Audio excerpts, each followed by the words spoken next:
Hello, everyone. Welcome back to the podcast. I'm your host, Joel Duano, here with your AEW Rampage review for September 10th, 2021.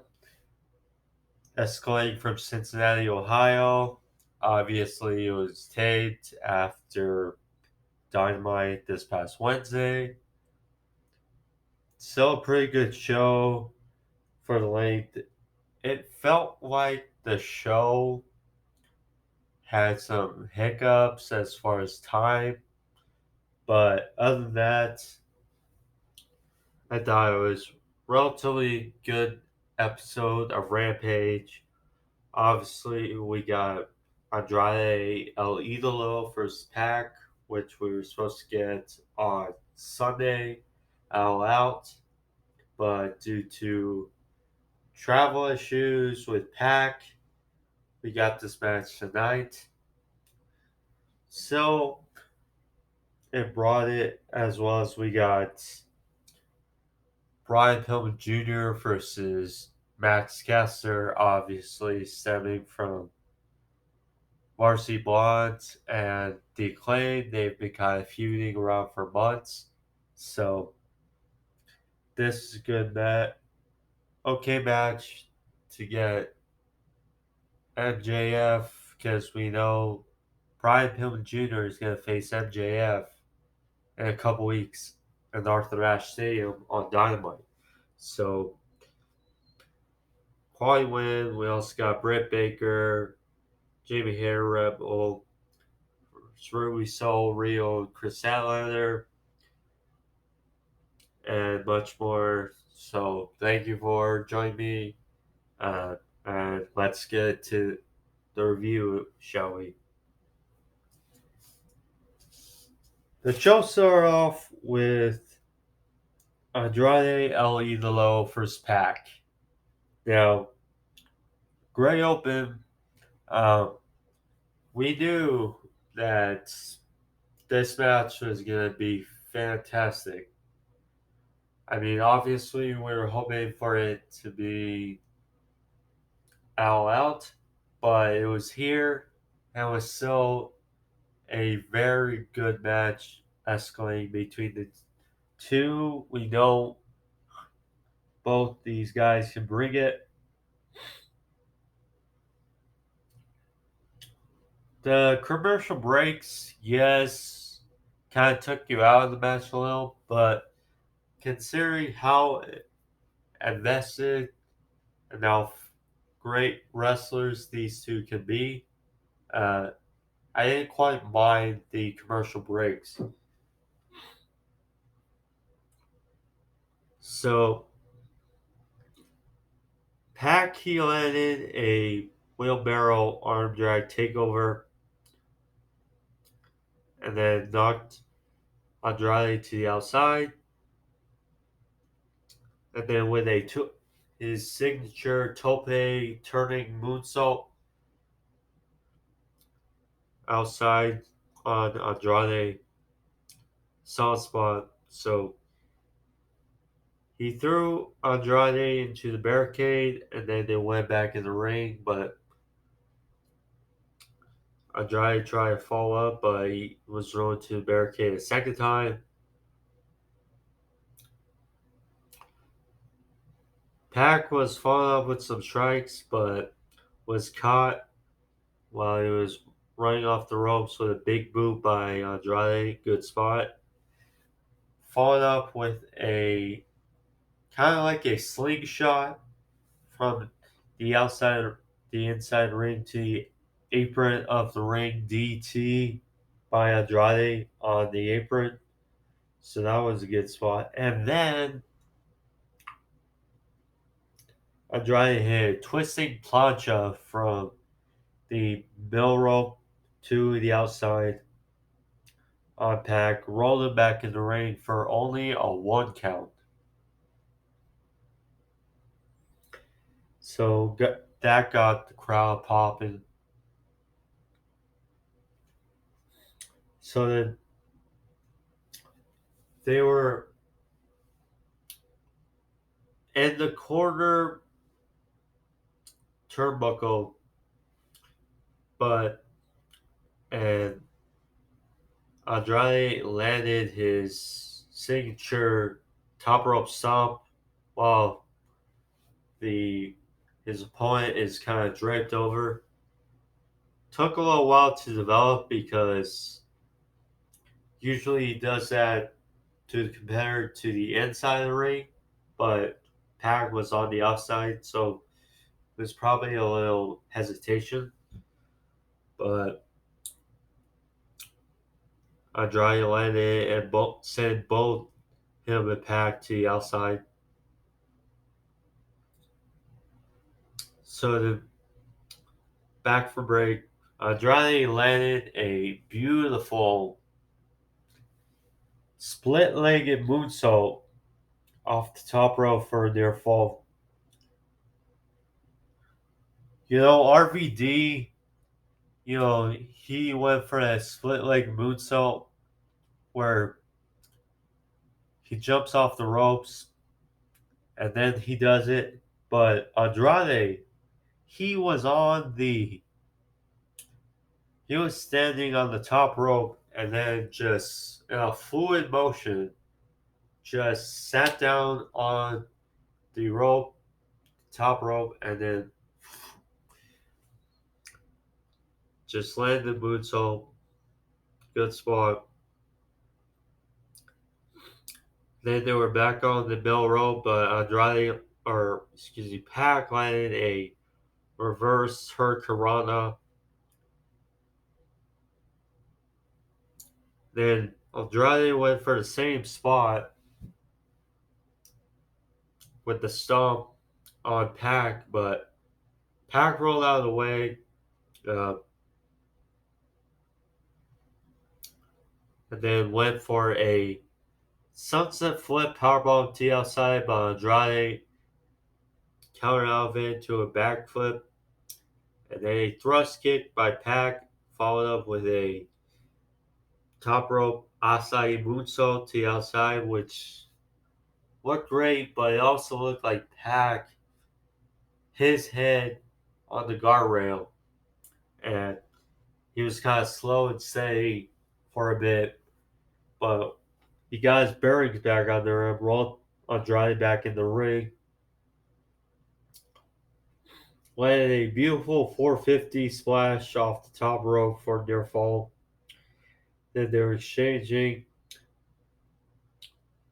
PAC landed a belly suplex to Andrade to the corner turnbuckle.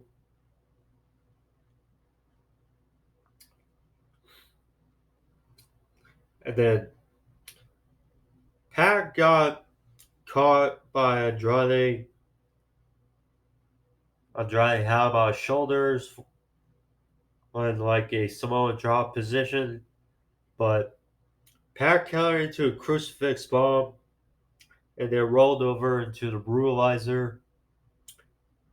And then Jose, which Taz called him his other apprentice at ringside or manager, he had like a stun gun or whatever he had stacky, distracted the referee while PAC had Andrade in the brutalizer, and then Chavo clobbered PAC with an object to the back of his head, laid out PAC. The Lucha Brothers then came down and took care of Jose, and Andrade followed up 1, 2, 3 on PAC for the win. Andrade gets the victory in this hard-fought, very fun match between the two. Afterwards, there was some communication with Chavo and Andrade, and then as they were going up the ramp with Jose, Andrade decked Chavo with a forearm, laid him out, and then Andrade and Jose went back out the tunnel, and then the Lucha Brothers. I mean, they kind of teased it. I was wondering if after this match, could we see the turn for the Lucha Brothers to pair with Andrade? That was not to be. So, Lucha Brothers landed serial super kicks on Chavo, then rolled him into the ring. Then PAC locked on the Brutalizer, had on for quite a while. And then referees and officials, they eventually got the ring. PAC let go, and that was pretty much it. The PAC celebrated with the Lucha Brothers, but great match again. Uh, Obviously, I wouldn't mind seeing them two again face off. Just curious. Well, I think PAC's travel issues kind of messed them up a bit because the reception the Lucha Brothers got in that cage match was glorious. Just glorious from the crowd. That tag team match as a whole. So I think the travel issues sent back and delayed it. It's probably selling the mind for them to pair Andrade with the Lucha Brothers, but still gonna take some time. And Ric Flair, we know, because we all know Andrade is engaged to Charlotte Flair, Ric Flair's daughter. And we saw Ric Flair accompany Andrade for his match against Kenny Omega for the AAA Mega Championship. And then we also saw Ric Flair make an appearance at NWA's Empower pay per view. So perhaps things are lining up and we perhaps see Ric Flair since Andrade decked Chavo that we're going to get Andrade with Ric Flair in this corner soon enough. Should be interesting. So then we got Darby Allin and Sting interviewed. So they responded to Tony Blanchard's challenge for a match between Shawn Spears and Darby and said Sting was riding Darby's coattails. So they were in the ring, Tony Schiavone as well. So Darby said, well, Sting riding my coattails, that's BS. And without Shawn Spears or vice versa, you guys both would be nothing. And then Sting took the microphone and he said, well, Tony Blanchard saying I'm riding Darby's coattails. Well, you've been riding Slick Rick's coattails and also Arn Anderson's coattails for a while. And he said, why wait for the challenge? So then Tony Blanchard came out on the microphone.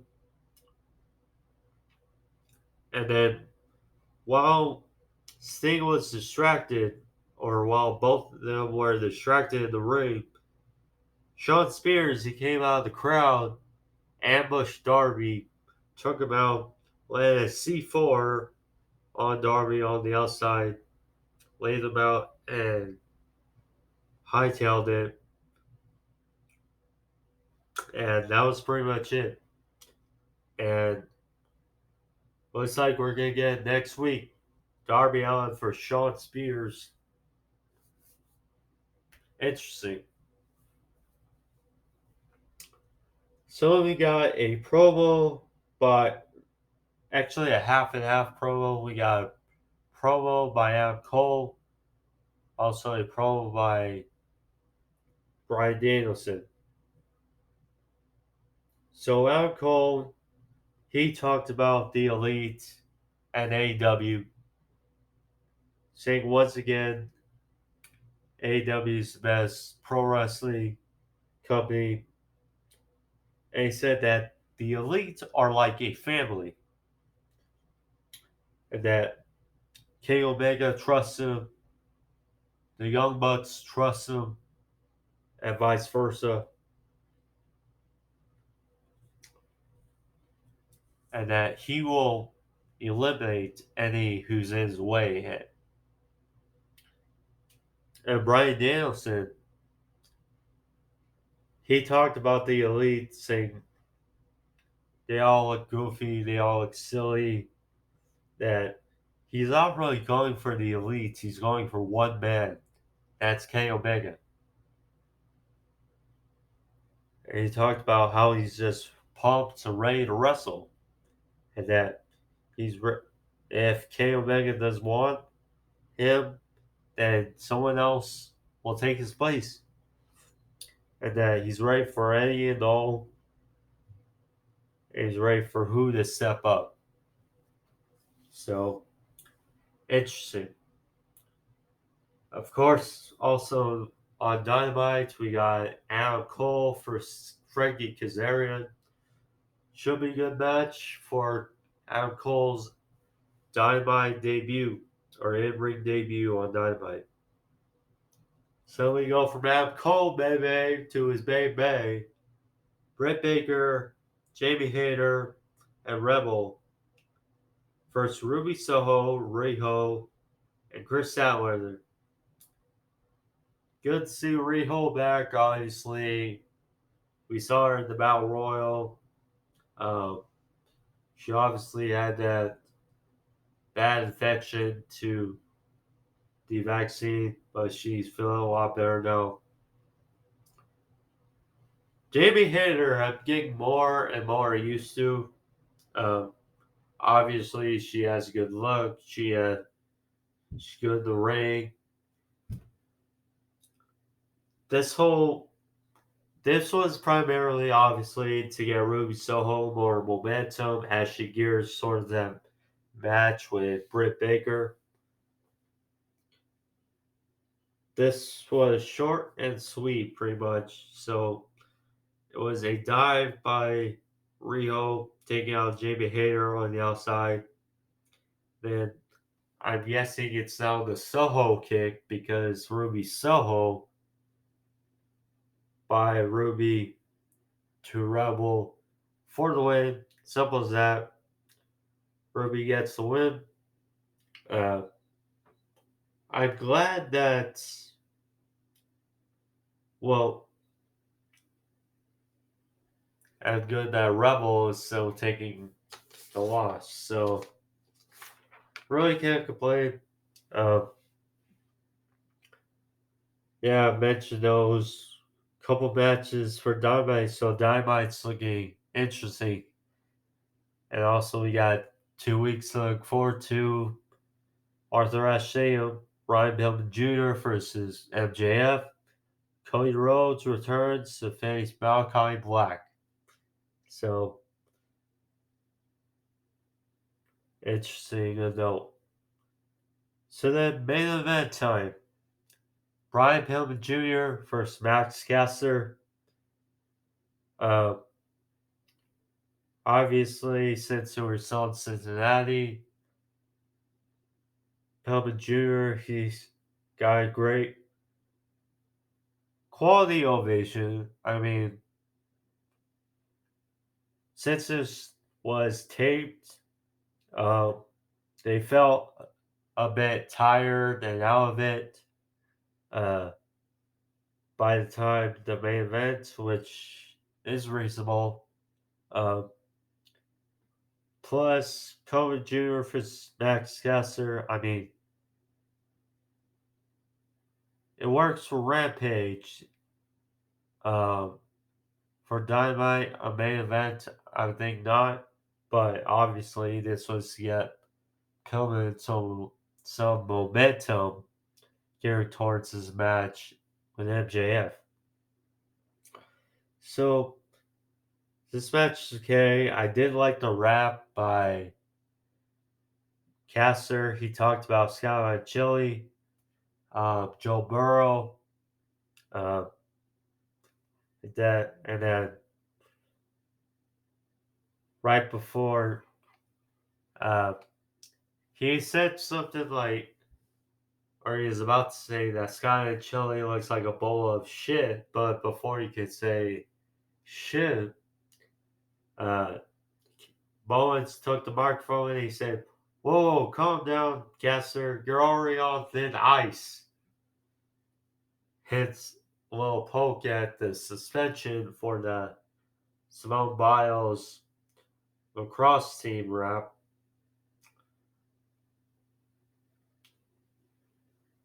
Garrison and Julia Hart, they weren't at ringside with Pillman Jr. Obviously, they were still selling their injuries, I suppose, because last week Julia Hart, of course, was taken out, which is why she couldn't be in the Battle Royal, and Sky Blue took her place. Then, of course, on Dynamite, we saw Garrison get beaten up by MJF and Wardlow. So there's that. So Pillman went for a springboard, but Bowens was on the outside, took him out for a bit, and then Caster, after getting the advantage, Pillman fired back with some lariats, some strikes, landed a crossbody to the outside, and the finish came when Caster went for his mic drop, elbow drop from the top rope, but he missed it, and Pillman hit his springboard lariat for the win. Brian Pillman Jr. gets the victory in Cincinnati on the main event of Rampage. Celebrated a bit with his family afterwards, who was being down by the acclaimed. But then John Moxley, because also a Cincinnati native, came back outside for the save for Pillman, laid out both Caster and Bowens, and Moxley and Pillman breaks afterwards, and that was how Rampage goes off the air. So, yeah, quality episode of Rampage. Despite some timing issues, I thought it was really good, especially with Andrade and PAC did what they need to do. I mean, Wednesday we got obviously Darby and Spears as well as Cole and Kazarian. So got some good matches to look forward to on Wednesday. Then of course Arthur Ashe on the 22nd. So good things building up as we gear towards the fall of AEW and start building towards from all out to full gear eventually. So, yeah, things to look forward to. But that's the episode of the review, guys. If you like this episode of the video, click that like button as well as click that subscribe if you want to see more as far as pro wrestling reviews as well as sports overview topics. So thank you. Uh, I'll be back obviously next week with Dynamite review on Thursday and Rampage review on next Saturday. So thank you. Be safe. Peace.